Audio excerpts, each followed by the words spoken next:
Hey, I wanted to talk some more about scales. Right now there's a website called Harp.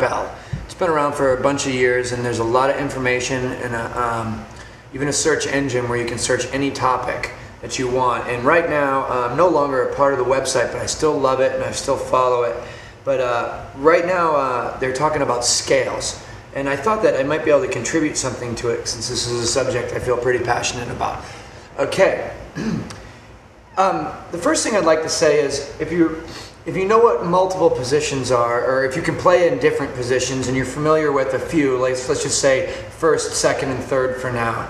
And there's other videos on here that explain those positions more basically, but if you're already familiar with them, one thing you can do is start to get familiar with playing the same scale in a few different positions. I have a D harmonica right here, it's called a melody, and you know, I could start with something very simple like the major scale. Now, a lot of you guys know this scale.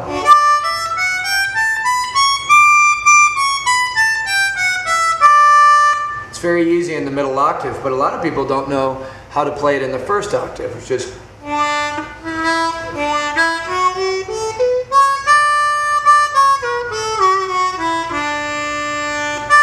it's the one blow, it's the one draw, the two blow, the two draw bend a whole step, the two draw, three draw bend a whole step, three draw, four blow. Now I explained you the notes, but it's actually good to learn the notes because then you learn which notes correspond in the different octaves. Okay, so I could tell you what notes they are, or you can just figure it out for yourself. And actually the figuring it out process is really educational, and you start learning which notes are the same, which notes are octaves on your harp. And then you can begin to navigate around and do little things that are the same. Okay, so anyway, I don't want to get lost in that, but so you learn your major scale in first position. And then you learn it also in cross harp, let's say next, second position.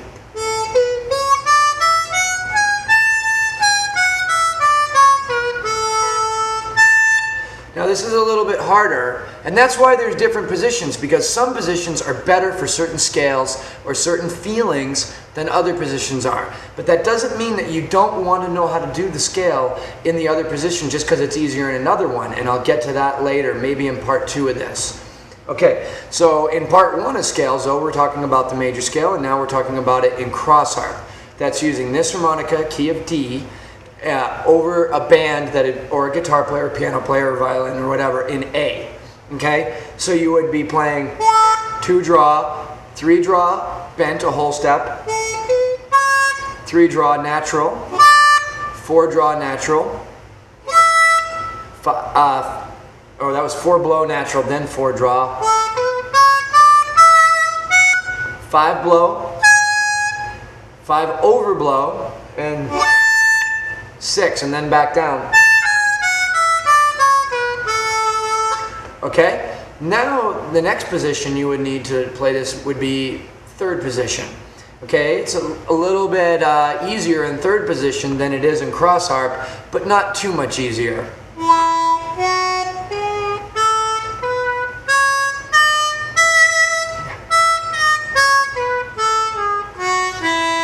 You cannot bend hard. There's a lot of very careful bends in here, and you may end up sounding like this your first couple times, which sounds sort of Arabian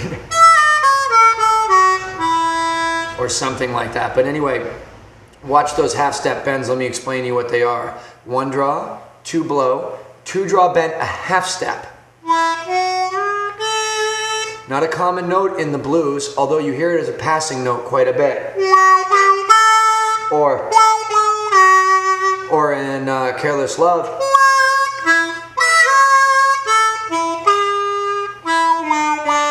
Did you hear it? It's a major 7. So anyway, 2 draw after that, then 3 draw bent a whole step. Very hard to get accurate.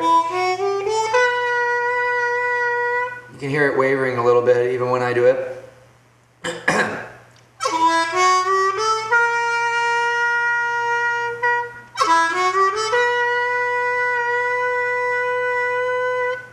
very difficult. Oh, shit, sorry.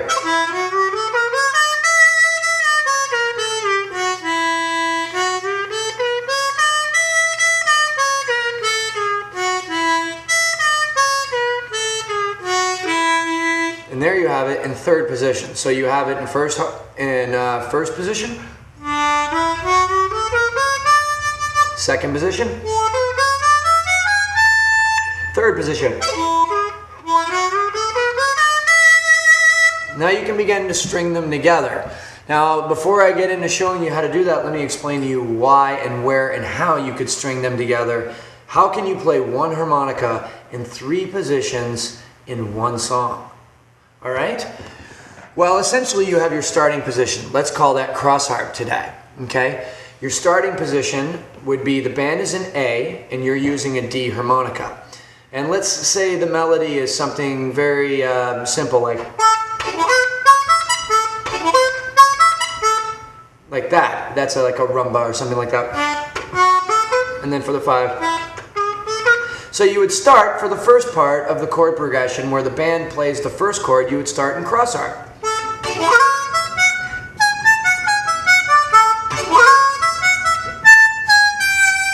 Okay, so I played the first part in cross harp. Now I know the band is moving to the next chord change. You'll hear it after a little while. There's different variations of when bands change to the next chord change during a blues tune. Sometimes it's 4 bars and then to the 4 chord, the next chord. Sometimes it's 8, sometimes it's a long time. Sometimes you just follow the singer.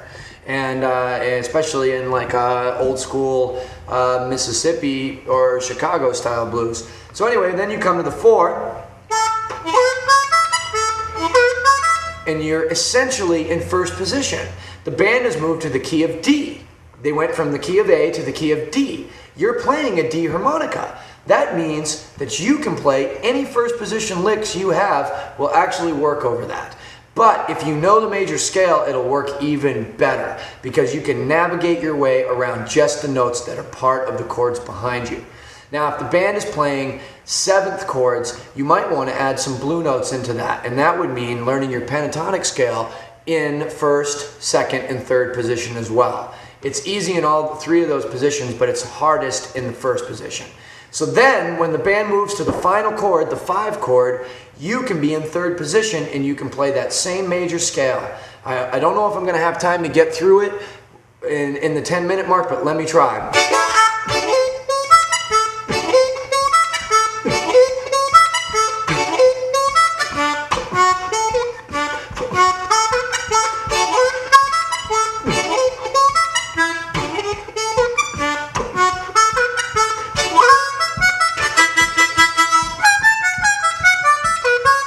Cross harp.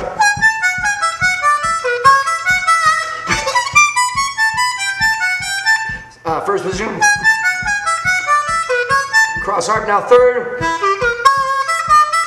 Back to first. Back to first. And then back to the 1. I don't know. I didn't get through it in time. Let me just play it for you without me trying to tell you while I'm playing it.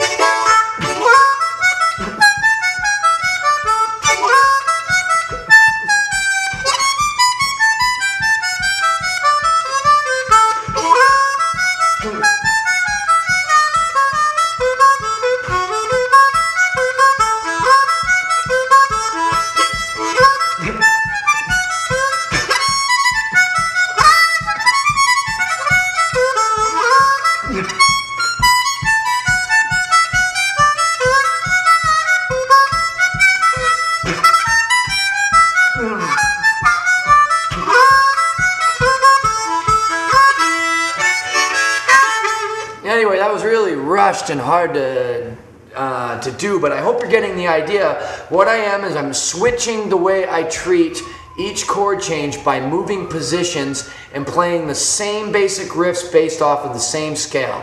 I'll show you part 2 of this coming right up, and I hope you dig it because it's going to be a little bit more bluesy than that one. Thank you so much.